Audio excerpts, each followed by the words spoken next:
Hello everyone, this is Ram from Statech academy. आज हम आपको चैप्टर नंबर 9 चिड़िया की बच्चे इसके आपको क्वेश्चन आंसर्स कराएंगे एनसीईआरटी टेक्स्ट बुक के। तो स्टार्ट करते हैं क्वेश्चन नंबर 1 से। किन बातों से ज्ञात होता है कि माधवदास का जीवन संपन्नता से भरा था और किन बातों से ज्ञात होता है कि वह सुखी नहीं था। स्टूडेंट्स, इसका उत्तर आपको इस तरह से देना है कि माधवदास जो था उसने अपने लिए संगमरमर की एक नई कोठी बनवाई थी। तो इस तरह लिखिए, माधवदास अपने लिए संगमरमर की एक नई कोठी बनवाते हैं और चिड़िया को धन का, सोने का घर बनवाने तथा मोतियों की झालर लटकाने का प्रलोभन देते हैं। यानी चिड़िया को वो लालच देते हैं कि वो उस के साथ रहे। और वो लालच किस चीज का देते हैं? पैसों का देते हैं कि उसके लिए सोने का पिंजरा बनवा देंगे, मोतियों की झालर लगवा देंगे। तो कई चीजों का लालच देते हैं। पर वो चिड़िया से कहते हैं और साथ में ही से कहते हैं कि मेरे पास क्या नहीं है, जो मांगो मैं वही दे सकता हूँ, तुम्हें जो चाहिए मेरे पास सब है। और मैं तो काफी संपन्न व्यक्ति हूँ, तो मैं आप जो तुम कहोगी वो मैं तुम्हें दे दूंगा, पर उसके लिए तुम्हें मेरे साथ रहना होगा।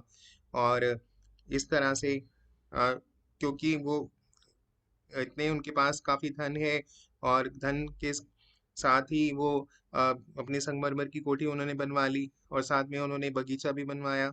तो माधवदास जी कहते हैं कि इन बातों से उन हमें ये पता चलता है कि इन बातों से कि वह कितने धन संपन्न थे, कि वो कह रहे हैं कि मैं मेरे पास क्या नहीं है। तो इसी बात से पता चल गया कि कोई अगर ऐसा बोले कि भाई जो तुम मांगोगे मैं वही दूंगा, मेरे पास तो सब कुछ है, तो ये इसका मीनिंग क्या है? इसका मीनिंग यही है कि वो धन संपन्न है, उनके पास बहुत पैसा है। और वह वही दूसरी ओर ऐसा भी लगता है कि धन संपन्न होने के बावजूद भी सुखी नहीं है। तो जरूरी नहीं है कि जिसके पास पैसा हो वो खुश भी रहे या सुखी भी रहे। और ख्याल ही ख्याल में वे संध्या को स्वप्न की भांति गुजार देते हैं।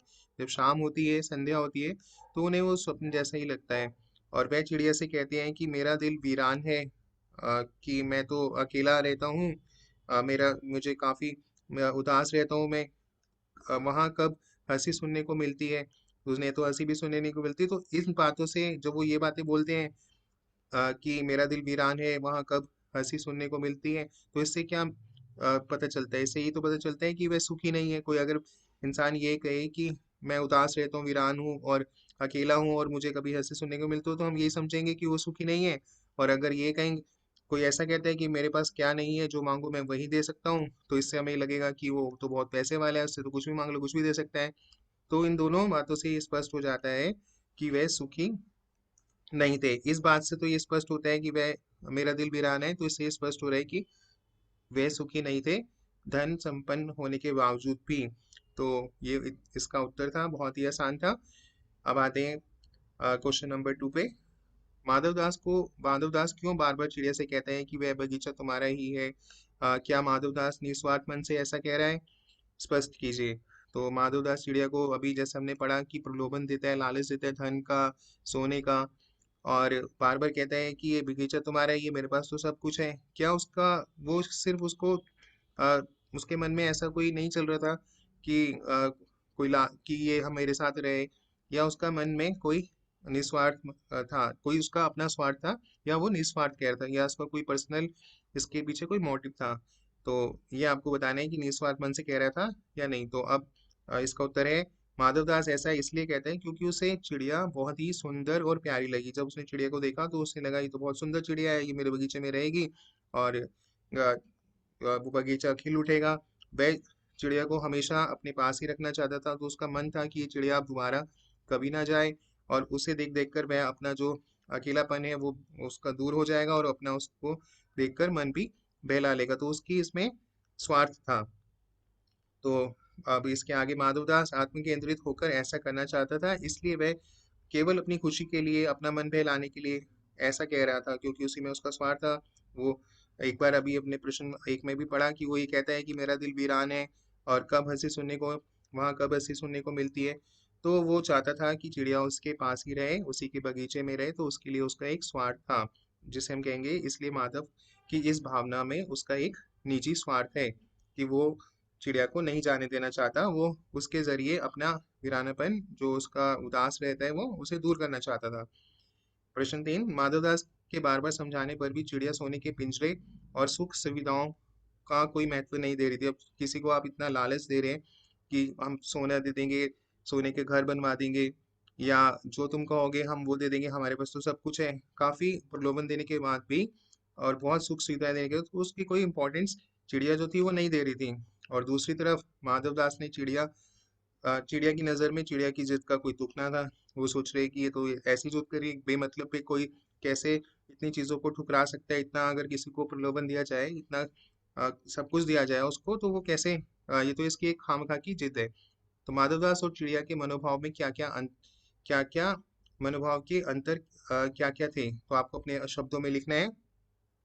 माधवदास और चिड़िया, माधवदास क्या सोच रहे हैं, चिड़िया क्या सोच रही है, ये आपको अपने शब्दों में लिखना है। तो यहाँ आप लिखेंगे, यहाँ माधवदास और चिड़िया के मनोभाव एक दूसरे से बिल्कुल अलग हैं। माधवदास तो वो स्वार्थी है, अपने स्वार्थ के लिए वो आप वो चिड़िया को प्रलोभन दे रहे हैं। तो एक तरफ माधवदास धन संपत्ति सुख सुविधा ही जीवन का अमूल्य तत्व है उनके लिए, कि पैसा सुख जो है वो ही जो है उनके लिए, सब कुछ वही है जीवन के लिए। परंतु दूसरी ओर चिड़िया के लिए यह सब तो सुख सुविधाएं जितनी भी हैं, जो माधवदास सोचता है कि सुख सुविधाओं से ही जीवन का मजा है, पर वो चिड़िया तो ऐसा नहीं सोचती। वो सोचती है ये सुख सुविधाएं तो सब व्यर्थ ही हैं। चिड़िया को केवल अपनी माँ से लगाव था, क्योंकि वो उनसे बिछड़ गई और वो ये गलती से यहाँ आ गई और माधवदास ने उसे देख लिया। तो माँ की गोद ही उसके लिए दुनिया की सबसे अधिक मूल्यवान सुख था, कि उसके लिए सोना चांदी हीरे मोती या अच्छा बगीचा या जो अच्छा पकवान, उसके लिए कोई मायने नहीं रखता था, क्योंकि वो अपनी माँ से बहुत प्यार करती है और हर कोई अपनी माँ से बहुत प्यार करता है। अगर आप उनको कहें कि अपनी मदर को छोड़कर आप ये सब चीज़ें ले लें, तो कोई अपनी मदर को नहीं छोड़ेगा। तो ऐसे ही चाहे वो इंसान हो या जानवर हो या पशु पक्षी हो, तो उसे सोने चांदी हीरे मोती की तुलना में अपनी माँ का स्नेह यानी अपनी माँ का प्यार अधिक प्यारा था। अर्थात चिड़िया की खुशी भौतिक सुखों से अलग भावनात्मक सुखों में थी। वो इन सब जो मटेरियलिस्टिक चीजें होती हैं जिनकी कोई वैल्यू नहीं होती है मदर की, अगर आप उनको अगर वैसे देखें कि जो माँ का प्यार है और वो सोने चांदी से तो आप तोल नहीं सकते ना। तो उनको भौतिक सुखों से चिड़िया को भौतिक सुखों से अलग भावनात्मक सुखों में है। परंतु माधवदास के लिए तो धन ही सर्वोपरि है, पैसा ही उसके लिए सब कुछ है। तो उसके सामने भावनाएं यानी फीलिंग्स जो हैं वो मूल्यहीन है, उनकी कोई वैल्यू नहीं है। तो इसलिए वो सोच रहा था कि चिड़िया जो है खामखा की जिद कर रही है। इतना सब कुछ होने के बाद तो किसी को भी अगर ये सब दिया जाए तो वो आराम से रहेगा, पर पता नहीं ऐसा क्यों। अब आते हैं प्रश्न 4 पे। कहानी के अंत में नन्ही चिड़िया का सेठ के नौकर के पंजे से भाग निकलने की बात पढ़कर तुम्हें कैसे लगा? 40-50 या इससे कुछ अधिक शब्दों में अपनी प्रतिक्रिया आपको लिखनी है। तो इसका उत्तर आप इस तरह से लिखेंगे, कहानी के अंत में जब हमने पढ़ा कि सेठ की सभी चेष्टाओं के बावजूद जो उसने कोशिश की, जैसा भी हमने प्रश्न 1-2 में पढ़ा, सभी उसको प्रलोभन दिया, नन्ही चिड़िया सेठ के जो नौकर था, सेठ का जो नौकर था, उसके पंजे से भागने में कामयाब होगी, सफल होती है। और ये कहानी का सुखद अंत है। इसे हम सुखद अंत ही कहेंगे कि अगर ऐसा नहीं होता तो कहानी का अंत अत्यंत दुखद होता, कि वो उसे कब्जे में कर लेता और कैदी बना के रखता और चाहे सोना चांदी चीजें सभी देता, तो कोई खुश कैसे रहेगा? वो तो उसको पराधीन कर लिया। और ऐसा प्रतीत होता है कि अच्छाई पर बुराई की जीत हो गई, क्योंकि पैसा कभी भी नहीं जीतता और पैसे से आप कुछ भी नहीं खरीद सकते हैं। इसका मतलब ये है कि परंतु वास्तव में ऐसा नहीं होता। चिड़िया सुरक्षित अपनी माँ के पास पहुंच जाती है, और चिड़िया जब उसके पंजे से भाग नौकर के पंजे से भाग निकलती है, तो वो सुरक्षित सही सलामत अपनी माँ के पास पहुंच जाती है। और चिड़िया के अस्तित्व की सफलता उसके बंधन मुक्त होकर स्वच्छता पूर्वक आकाश में उड़ने में ही है। वो तो यही चाहती है कि वो खुले आकाश में उड़े और मुक्त रहे, बंधन मुक्त रहे, किसी की गुलामी ना करे, पराधीन ना रहे, और वह अपने परिवार के साथ और अपनी माँ के साथ रहे और उनका स्नेह पाकर वो हमेशा खुश रहती है। तो इससे ये इसका ये इस तरह से आपको लिखना है। बहुत ही आसान है। और अब स्टूडेंट्स हमने ये 4 प्रश्न कर लिए हैं, और अ, इसके बाद आपको मैं नेक्स्ट क्लास में करा दूंगा। आज आप इतना ही पढ़ें। जो इसकी नेक्स्ट क्लास है उसका लिंक भी आपको इस वीडियो के डिस्क्रिप्शन बॉक्स में मिलेगा, वहाँ से आप लिंक ओपन करके क्वेश्चन नंबर 5 से आगे के जितने भी ये क्वेश्चन है सब आप पढ़ सकते हैं। और ऐसे सभी पार्ट चाहते हैं जो इनके उत्तर और एमसीक्यूज शब्द अर्थ सभी के लिंक्स डिस्क्रिप्शन बॉक्स में, वहाँ से आप आसानी से पढ़ के उनको लिंक्स को ओपन करके तैयारी कर सकते हैं। और आप हमारे चैनल से कोडिंग भी सीख सकते हैं। Coding for kids in Hindi में हम सिखा ही रहे हैं, जिसमें पाइथन HTML CSS जावास्क्रिप्ट आप सीख कर आप कोई भी वेब एप्लीकेशंस बना सकते हैं, ऐप बना सकते हैं, वेबसाइट बना सकते हैं। और फ्यूचर में आपको ये प्रोग्रामिंग लैंग्वेजेस जो हैं काफ़ी आज की दौर में काफ़ी ट्रेंडिंग है, तो ये इन्हें ज़रूर सीखें। हमारी ये सीरीज़ है, इसका लिंक भी डिस्क्रिप्शन बॉक्स में ही है। और अगर पढ़ना चाहते हैं, learn more, do like, subscribe, comment and share. Bye and have a good day.